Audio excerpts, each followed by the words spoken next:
Hi, my name is Jim Hedrick, AKA Mr. Jim. The history of Cornhusker. But see, there's the office building that's taken from the east side. Oh, yeah.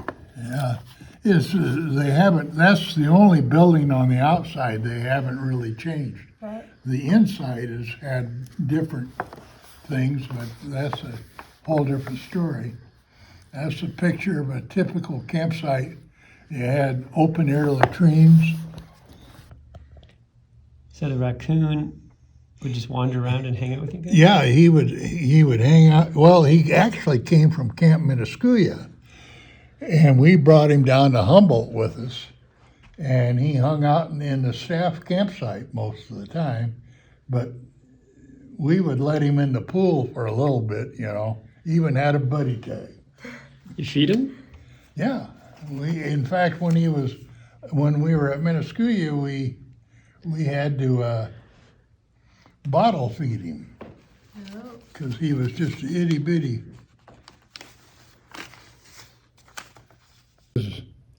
A program they thought was going to fly called Super Troops. That's why they got S on their shirts.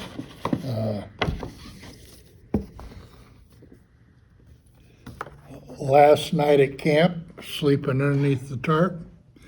So we get our tents down. And this is up at the Fox campsite at Humboldt. We stayed up there 2 or 3 times.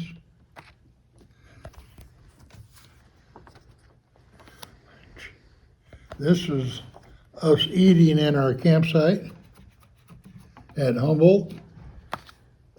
And another that tarp was given to the troop. It was like 15 by 30 foot long.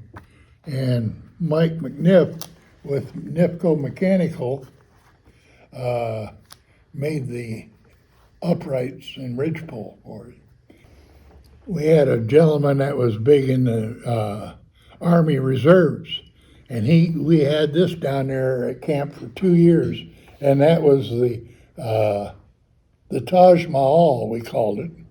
And that's where us leaders, we had like 6 leaders inside that tent.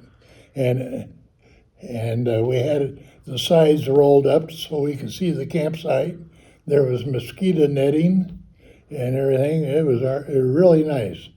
But when I was scout leader, I always tried to make camp as homey as possible for the adults that came down to camp. Does the troop even have the parachutes anymore? No. One year at camp, we didn't have the Taj Mahal, the military type tent, and I strung it up in a tree like that.